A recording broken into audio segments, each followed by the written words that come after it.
Everybody, thank you so much for joining me. I am in Idaho right now, and I'm going to try to talk to you and see how my internet goes. We thought we would have really good internet where we were scheduled to stop, and it's a little iffy. So let me know if you can hear me. It's beautiful, but I just want to make sure that you can hear me and that everything's going well. Of course, I'm going to go ahead and do the quick check. I see some people who are popping on, so thank you so much.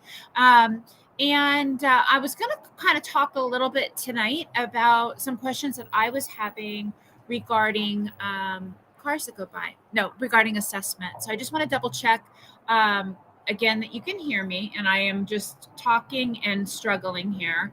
But I wanted to talk about assessments. That seems to be a big question that I was getting from a lot of people. They wanted to know if and how you go about assessing when it comes to the science of reading. So that's what I wanted to talk to you guys about, because I had one pretty specific question about it. And I wanted to see kind of what you're thinking. So will you go ahead, if you are with me right now and you would like to comment? There is a link right there that you can use so that you can comment so I can see you. And so hi, Tracy, and hi, everybody. Thank you so much for being here. Hi, Deb, and Sarah. Thanks for being here. So the big question was, how do you go about with report cards with the science of reading? And that's not an easy question for me to answer. When we had the DRA, there were grade level expectations with the DRA. But really what we have with the science of reading is it's phonics based kind of assessments that we're going to be doing.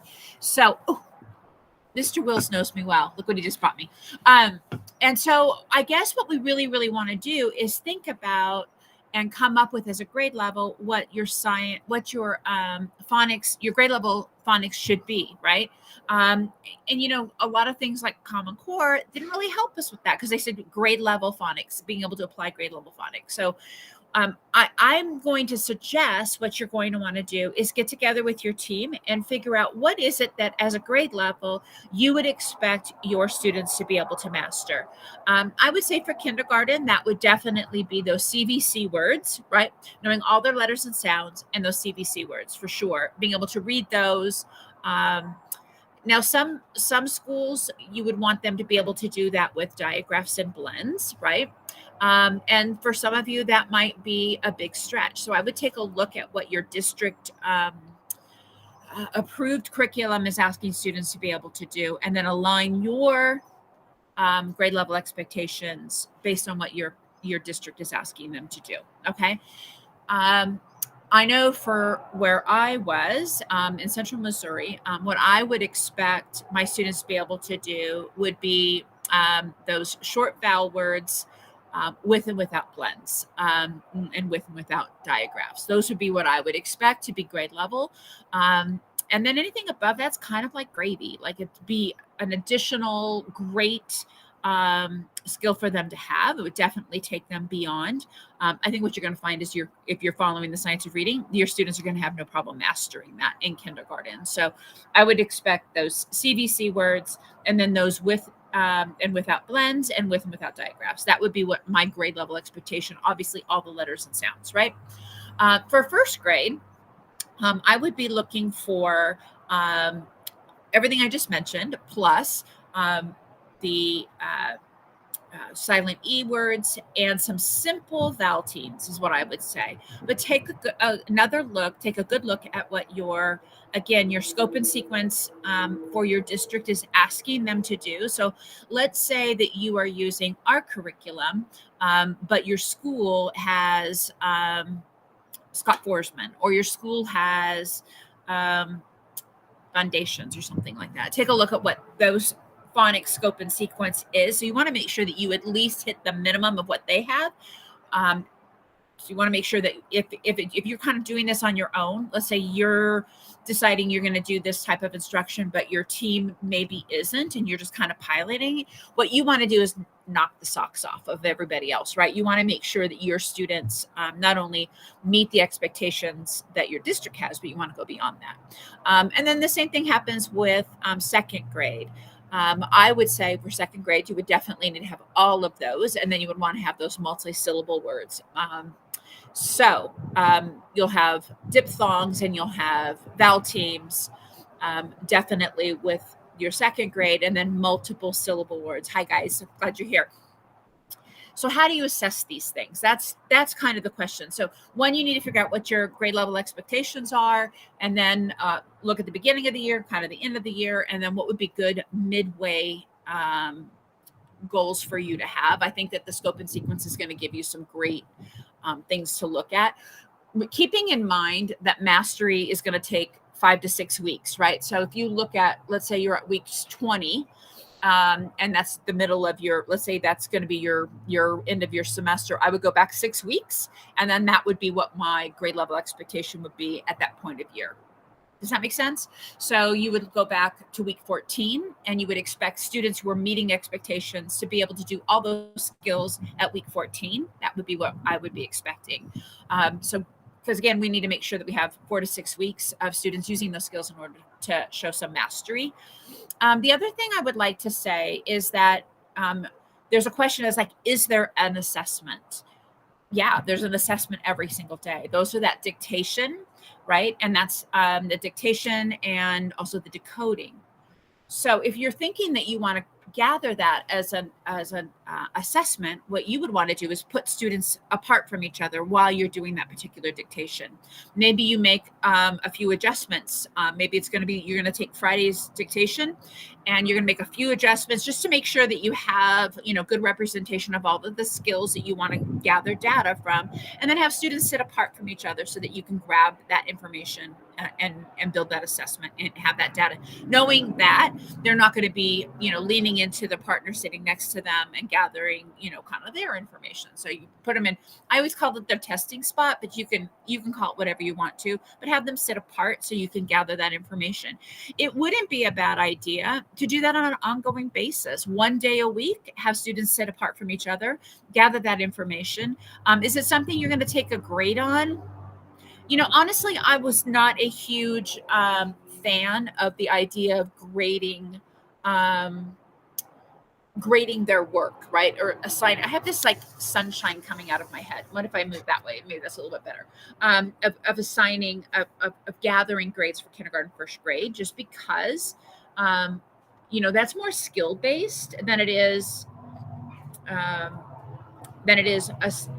Activity based. It's more skill based is what we're going to be gathering that information on. So I love the idea of using ongoing assessments to kind of form what they know and what they don't know. So that would be one option for you.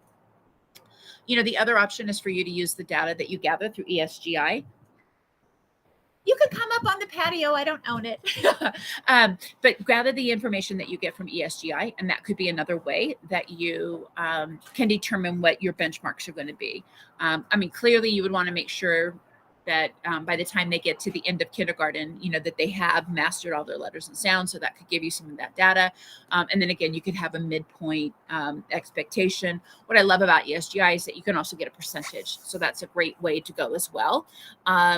So I don't know if that's going to answer the questions that I have, but if you that I received, but if you guys have any other questions, let me know.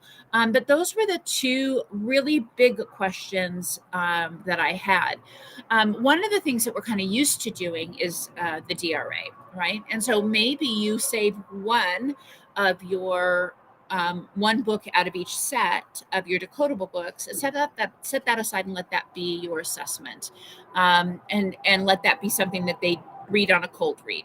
I think that with the 25 books, one of those books could be set aside and say, hey, you know what? By the time we get to February, we're going to ask our kindergartners to be able to read the CVC book, right? And just see how they do. Or maybe that's going to be the one with the diagraphs, or maybe the one with the blend. That's going to be your end of year assessment. Those could be some really good indicators of who's learning and who's not. Again, we had more of a checklist type of very large truck going by of an assessment instead of like assignment kind of stuff. Typically what happens is when we have assignment stuff, not always is it the student really demonstrating what they know versus that ongoing assessment that you get through that dictation. Let's see if I have been clear with that. Let me know. I know some of you are here. Some of you are probably, hopefully, able to hear me pretty well. It should, hopefully, streaming. I'm using their porch, which makes it, we're at a campground. So we're using the porch. So that makes it a little bit better. We just got back from Yellowstone and I'm on my way to Pacific Northwest. So we are in Idaho right now on our way to, I have some work to do in the Seattle area with some schools. And then another school is kind of midway from in between Seattle and my final destination for work is going to be in Brookings, Oregon, which I'm really excited to spend a couple days with that school. So I sound good. Oh, thank you, Jackie. I'm hopefully going to be able to drive by and see Jackie Barton in Eugene, Oregon. Hopefully she'll be around. That we'll have to just take a look at our path, but we won't be too far. So hopefully we get to see you, Jackie. But yeah, I'm going to be down in Brookings and doing 2 days with a wonderful school down there as well. And then we'll start heading our way back. So it just worked out that I had several schools that were kind of in the same path that we could make a road trip. So Ozzy and Harriet are with us. They're back at the campsite, terrorizing other dogs. Harriet's been playing ball like crazy, so she's happy. But that's kind of what I've been up to. So I've been absent for a while because we decided to go to Yellowstone. We'd had these reservations, and we're like, we'll just go ahead and keep those. That's kind of what when we put all my destinations together, we kept the Yellowstone. And then all of a sudden now we realize, oh, we can make this whole trip out of it. But Yellowstone has zero internet connectivity. Like we drove all over the park trying to get some things done and it can't be done. There is a reason for that. It's great to totally unplug. But when you have to get something done, it makes it really hard. So anyhow, Yellowstone, if you're ever thinking, I'll work while I'm in Yellowstone, just make sure you have everything downloaded on your computer before you go. Let's see. So what else do I want to tell you? I did.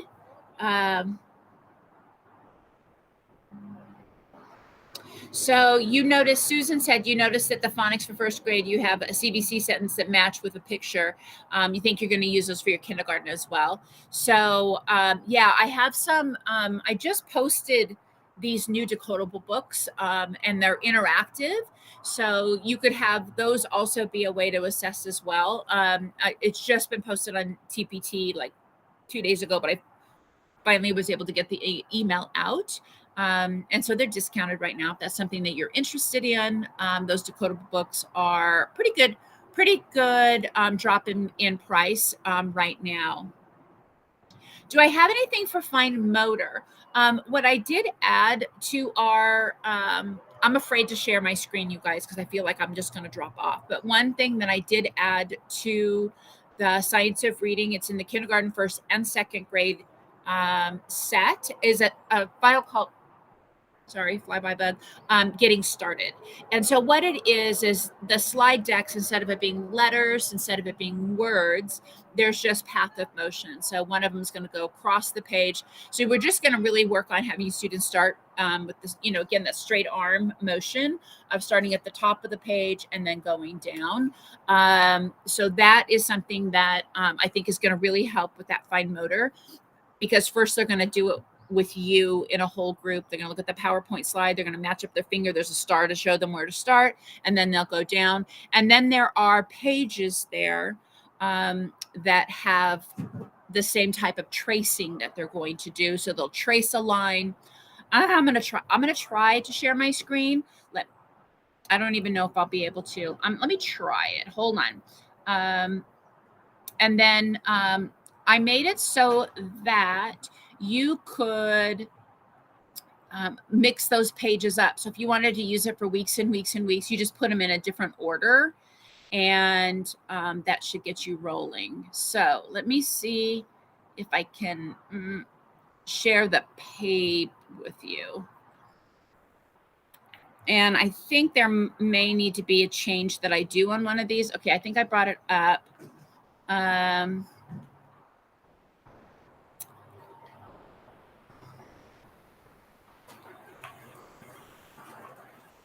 Okay, let me go back. Make sure I put it in the stream. Oh, camper pulling up ahead of us. So basically what you can see is from this, okay, I don't care about that. From this, you can see that that's what the PowerPoint slide looks like. And then there's this tracing page that you can also have. So here's basically the book. And you could do it so that you have it. Let me make this a whole page. You can see it better.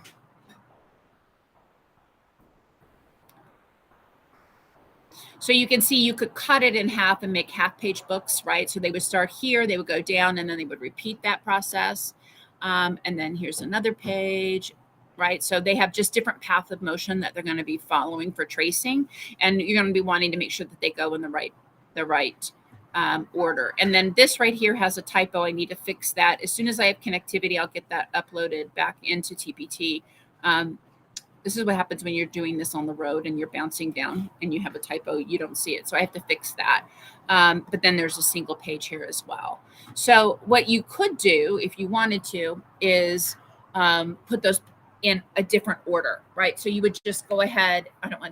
Y'all don't need to see that much of me, sorry. You would just put those in a different order. So, maybe you give them a whole page and that's all that they work on. So instead of cutting this in half, you use this for the whole page, right? And they could start with, and you want to teach them how to go in the location that you want them to, in the rotation that you want them to go.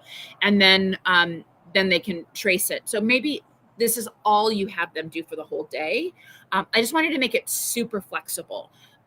Because you want to be able to have, again, that flexibility so that, if you want to have them work on a whole page or if you just want to make it into a book, whatever you want to do.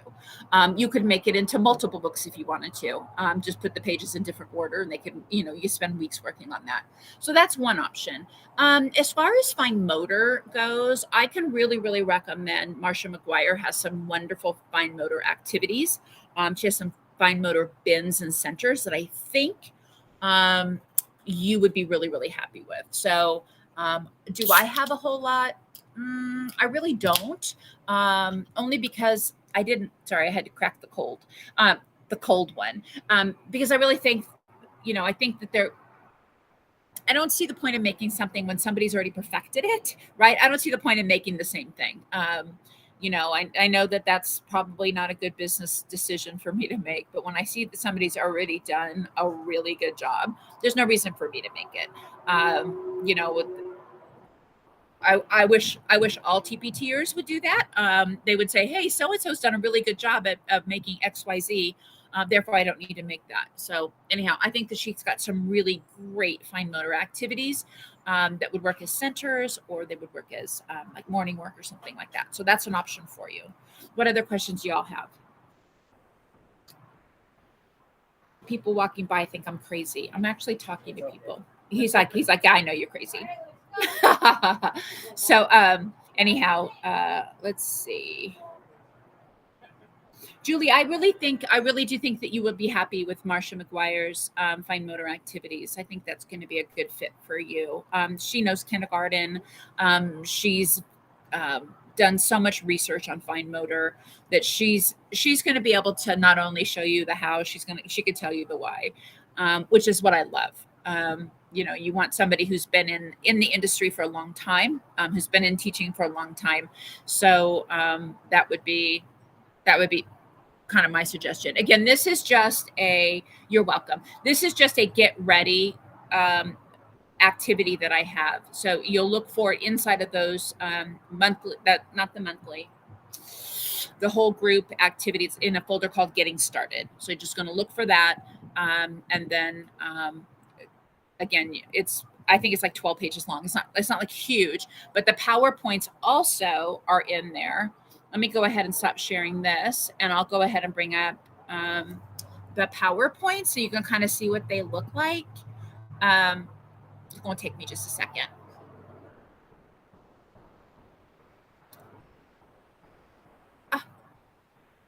Okay. So let me go ahead and I'll share that screen with y'all.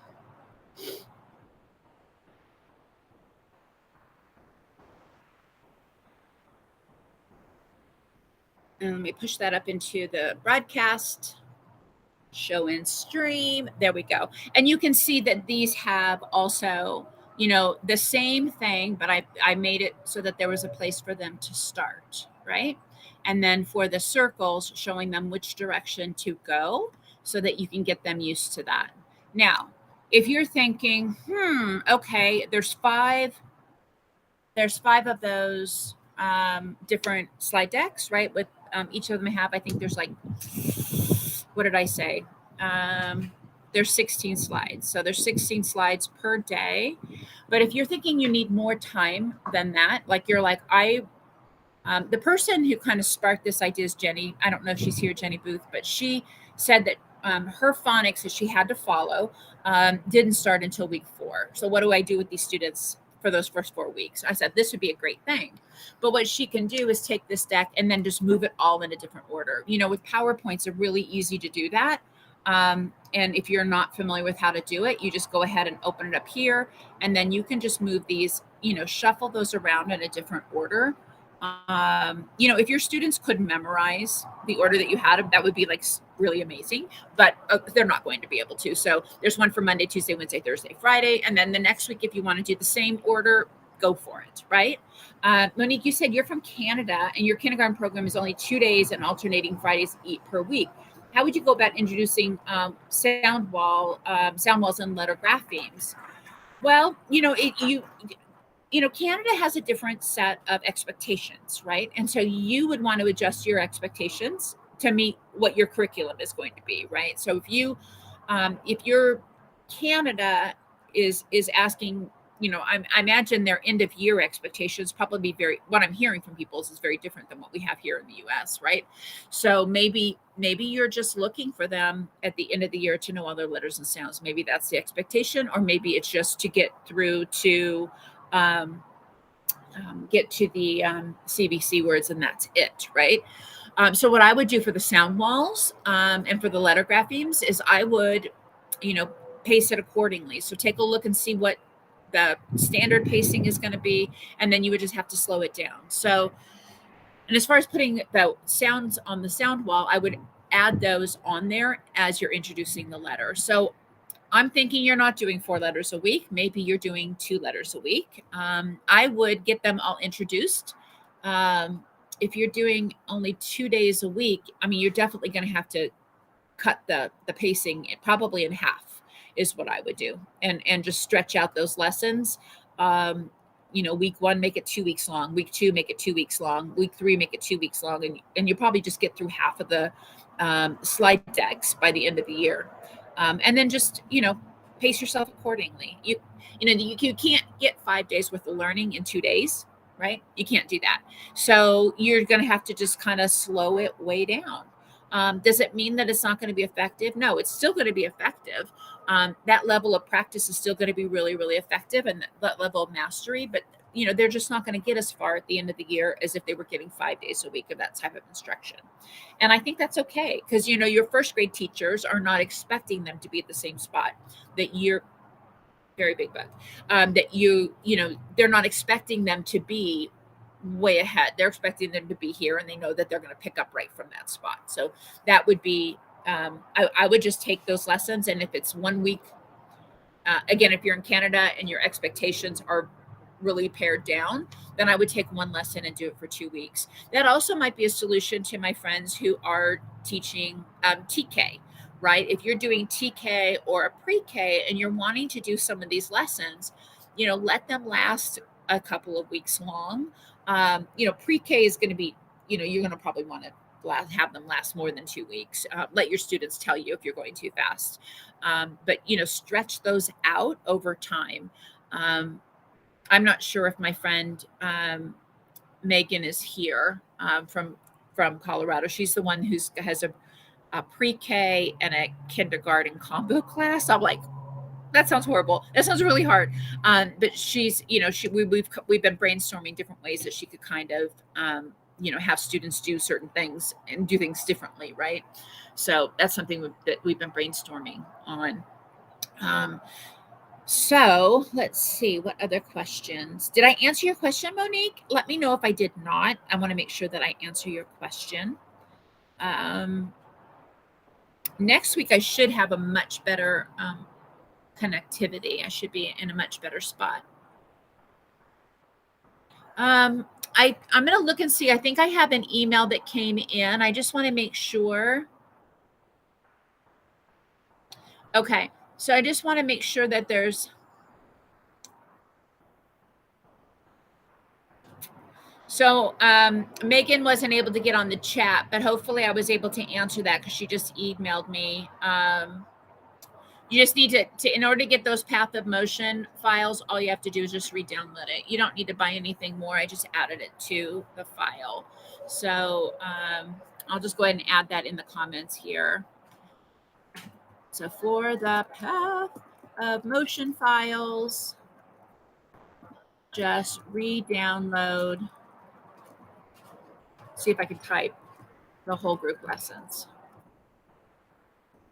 So I'm getting ready to say goodbye unless you guys have any other questions. But if you obviously, if you have any questions, you can certainly, you know how to find me. I will be checking my email frequently. I know it's hard, Monique, to get a full amount of time, right, into that short amount of time. So for that new seasonal decodables, do they have a different level for each month, or do they progressively get harder as the year goes on? They do get progressively harder as the year goes on. What I would suggest for the decodables at the beginning of the year is, because in August, you're not going to have students who can decode in kindergarten, right? So that I would treat that as a shared reading and do those together as a shared reading. And by the end of the month, you're going to have some students who are going to be able to do that. Shannon, you're hearing answers to questions you didn't even know you had. Well, good. I'm glad that's helpful.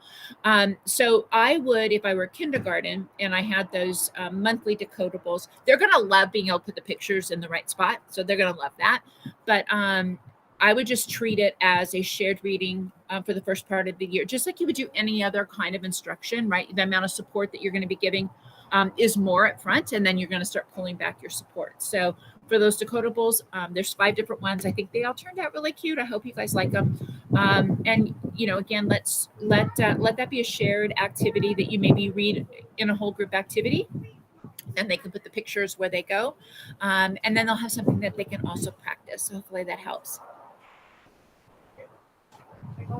So, Leah, you're a mentor for 2 new teachers, and they would like a lesson plan for SOR, small group lessons. Yeah, so that would be part of the decodable books. They're all written out for them, so that's really, really supportive for new teachers if you need that. Yeah, Deb. So they'll have the text.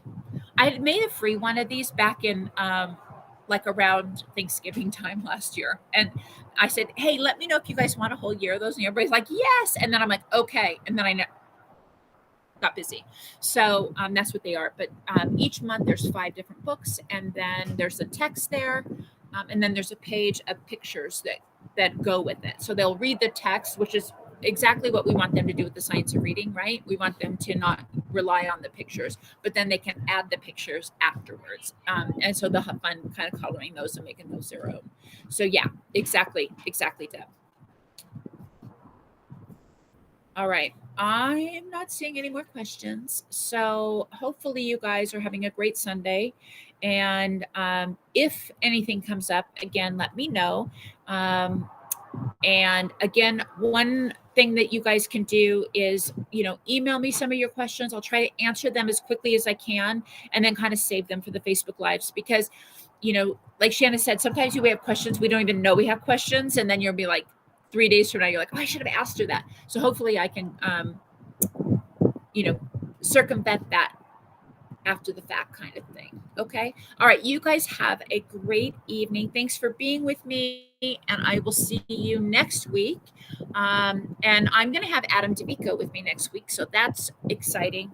I did have a friend lined up. She's a special education teacher, and she was going to work on, making things really hands-on, but she woke up, she just felt horrible. I'm like, don't worry about that. So next week, I'll have Adam with me, and he'll be talking about school culture, which I'm really excited about. He's a principal, assistant principal, and just great guy. So next week we'll see him, and I'll see you guys later on. Thanks so much for joining me.